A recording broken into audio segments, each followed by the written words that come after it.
Yo, yo, yo.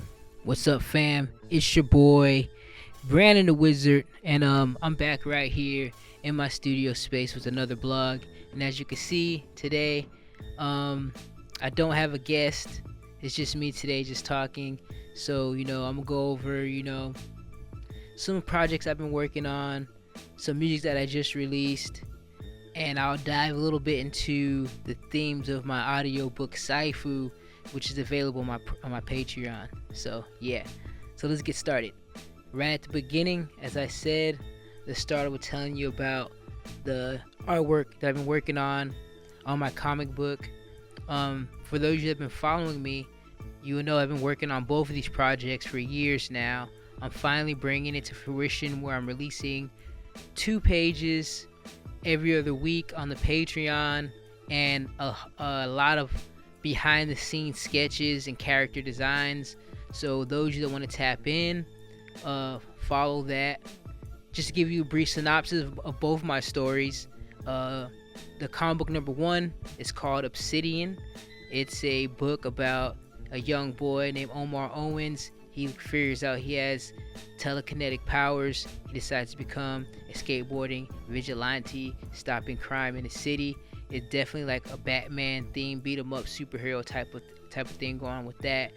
Also, I have Codename Bob, which also has the same theme. These comic books intertwine. A young kid, Adam, he learns that he has special abilities. He's also a punk rock clown. That's what he does in his spare time, and it's kind of an action comedy. So that's both of those comic books. You can catch pages coming up weekly, online comic on my Patreon. Yeah, they're dope. On the Codename Bob comic, my boy Rob Nori has been working on with me. He's a dope artist from the IE. I've been working with him for years, off and on, with music and art. He happens to be a phenomenal artist. I have another artist coming on board for the Obsidian comic book. He's yet to be announced. He's gonna be doing some splash pages and also some cover work with me. And he's a super amazing dude. I'm not gonna say his name yet. I'm still closing in the deal and how we're gonna arrange everything. And yes, shit's about to be slapping with that. Also, there's Psy Fu. I'm gonna go more in depth into the Psy Fu thing, because Psy Fu is actually really dear to me. It's my baby. I've been working on Psy Fu for years, actually. I've been working on Obsidian for years as a character, but Psy Fu is a combination of different spiritual modalities and esoteric concepts that I gathered through my lifetime into a sci-fi lore type of thing, more so like a Lord of the Rings. That's the only thing I can compare it to. There's definitely kung fu, there's action, there's interesting characters that are also like creatures of the land, just how like Middle Earth has different creatures. This land has different creatures, dragons, different types of elves and stuff. So it's very poppin'. I love it. Just to give you a quick synopsis, the main character is named Kai Nunju.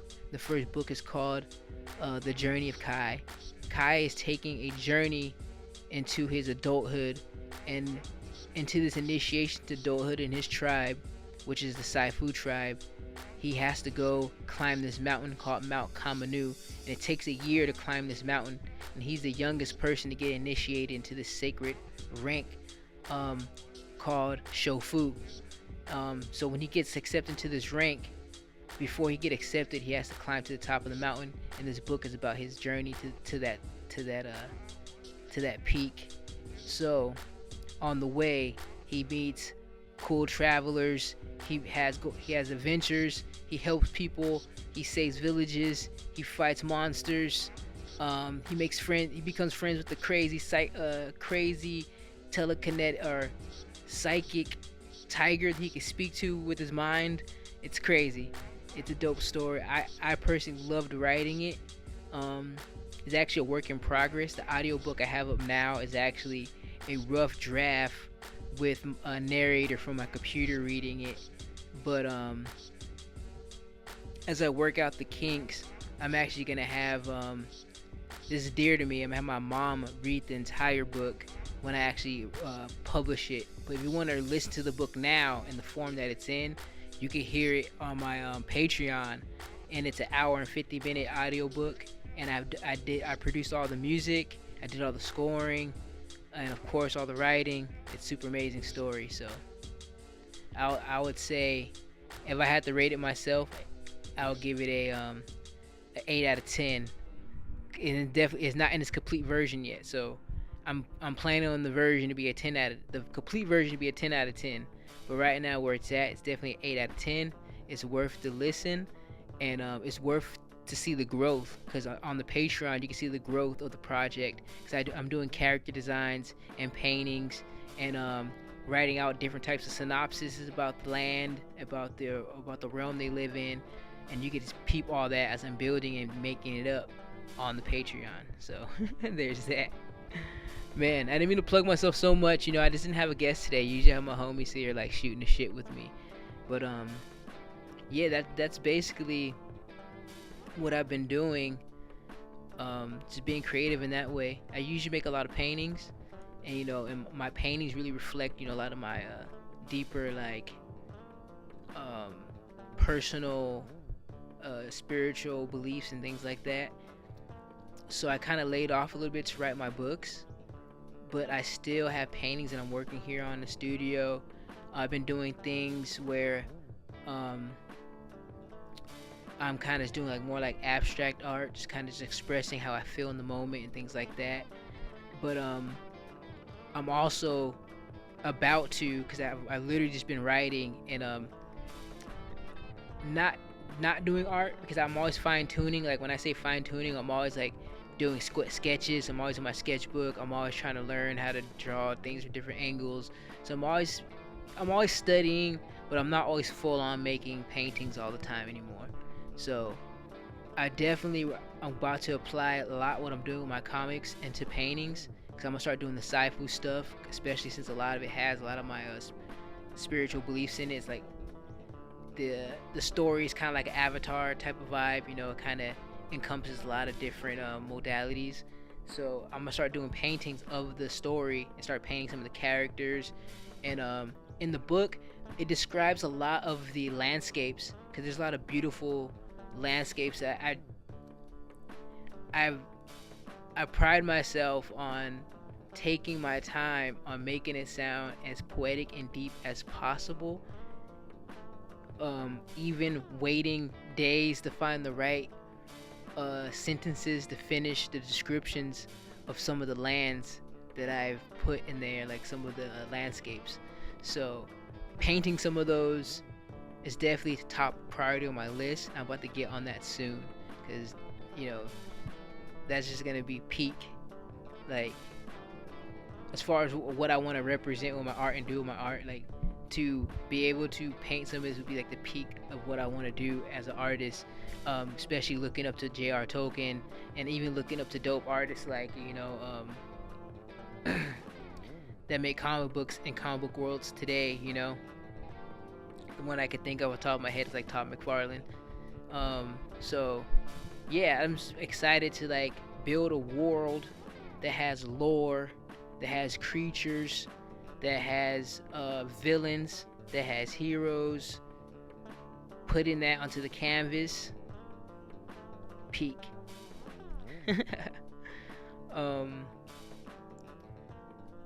Next thing I'm thinking, my music. I released the album called Lion recently. It's available on Bandcamp. Just to give you a quick rundown of my beliefs about releasing music. A lot of people do not agree. Obviously, people that are chasing more of the fame don't agree with this. But me personally, I feel like I want my people, my homies, my friends, my family, people that follow me on YouTube, Instagram, the people that are around, support me on Bandcamp, where you directly put money into my pocket for the work that I put in. And don't just do that for me. If you follow artists, an underground artist, even a famous artist, they have a Bandcamp or some spot where you can pay money directly to them for what they create that you love, you should do that. I feel like as being a fan, that's a peak thing you could do. Like the other day, I bought Gaslamp Killer. I bought like a gang of his tracks off Bandcamp. I don't go on Spotify. I like his music. I went on Bandcamp. I bought a bunch of it. You know what I'm saying? I know it's hard to put MP3s onto playlists and stuff nowadays. How the phones are, it's easier to just be on Spotify. But for me, I'm just here in the studio most of the time, and I build playlists off MP3 still and mix it with my own music. So I did that with the Eugen Blackrock stuff too. Like I bought a bunch of Eugen Blackrock albums throughout the years, just straight off the Bandcamp. I don't got Spotify or that, whatever the Apple Music's. But I know they get that directly, cause I listen to a lot of shit for free on YouTube too. Like all those albums I bought, I still listen to them on YouTube now, cause I don't always open up my folders on my computer and take out the MP3s and play them. But I still bought them. And then what I do is sometimes I'm chilling here, I'm on YouTube. The songs just pop up, or the albums just pop up on somebody else's playlist. So I just listen to it on there. Most of the time, I'm listening to music on there. But the point I'm getting at is I still support fools that I really like. I buy their stuff. Even back in the day, I used to really bootleg a lot of shit, but I would still buy the shit I bootleg. I remember when I feel bad for saying this. I remember when System of a Down came out with the Still This album. I was one of the people that stole the album before it came out. Because I wanted to hear it. You know, but I've bought every single System of a Down album. I bought almost every. There's a System of a Down T-shirt that came out in the 90s where they're riding the mushroom. I bought that shirt like 30 times, kid you not. In high school, I was known for wearing that shirt. People, when they thought of me, they pictured me wearing that shirt basically, because I bought that shirt so many times. I had one that I wrestled in because I was on the wrestling team. I had one that looked brand new that I could put on when I went to go to shows and stuff. And I had casual ones I wore to school. They're kind of faded, but I had a couple brand new ones all the time too.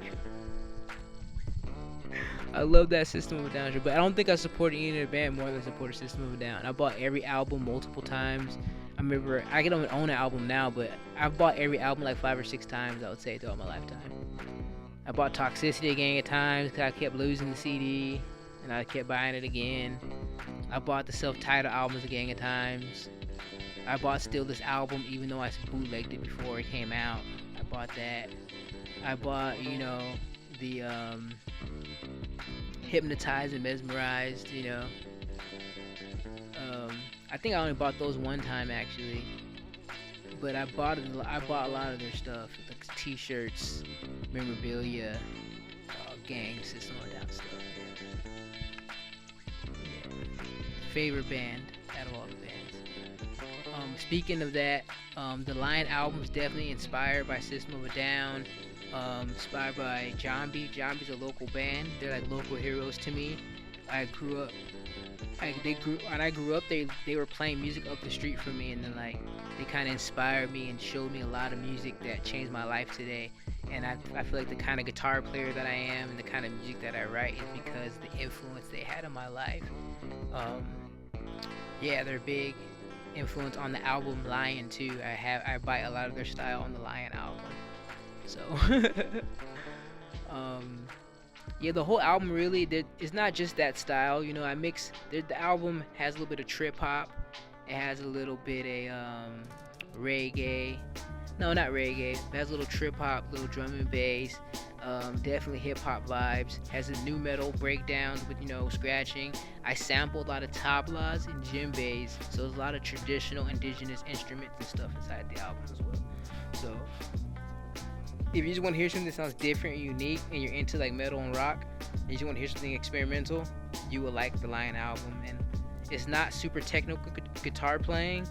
It's just like groovy music you can bob your head to, interesting riffs, a lot of like cool samples and stuff like that. When I mean samples, I mean like how I have like tablas and djembes. I have like flutes and stuff and violins, and like tracks have that kind of vibe, have that kind of sounds inside of them. So it's super cool.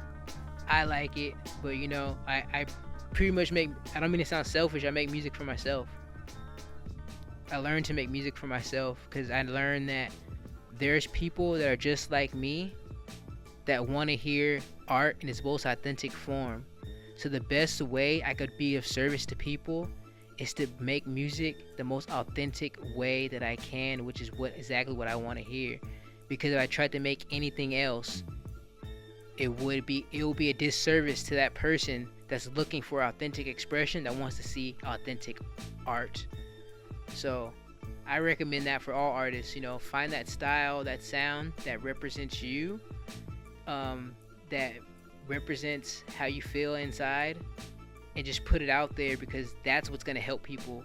You being your authentic self, do it with love and peace and all that stuff, whatever you believe in, but you being authentic to what you believe in, to who you are, and putting that out there into the universe, it's for someone to resonate with, that loves art, that wants to hear you in your most authentic form. I personally only want to hear someone being themselves, the most authentic, crazy art that I could find. I literally look for people being as original as possible, trying to do the most out of the box things sonically, and trying to define something different. I only look for that. So since I'm looking for that, I know other people are looking for that, and I gotta be that for them. So they get what they're looking for, and it fulfills them. You know what I'm saying? So I can never copy anybody or anything like that. I gotta do some crazy shit. I mean, I copy Jambi and shit, but when you hear the album, you're gonna see what I'm talking about, though. How it's original, though. The sounds that I blend, the genres, how I do it. It's instrumental album too. It's not a hip hop album. It's like an instrumental, new metal album with some chunky riffs, but some weird shit in there. There's weird shit in there, but there's interesting things in there too. So that's what I mean about just challenging, doing weird shit. And not weird shit, just trying to do new shit, new sounding music, new things that I think no one's doing. Whether it catches on or not, it doesn't even matter, because I gotta fulfill that space for that person that's looking for that authentic stuff.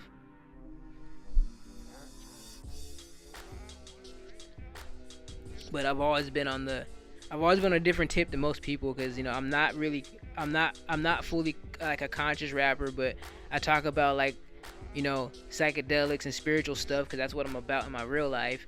But I'm also loving making rap songs about comic books and anime and X-Men and shit like that. And I also making straight metal songs with screaming and everything, all the above. But also too, just making instrumental songs that just don't have a genre at all. I like just mixing some drum and bass together with some metal, put some jazz in there on top of that. With that, fuck it, make a hip hop beat that uses only 8-bit sounds, put some metal guitar over the top of that.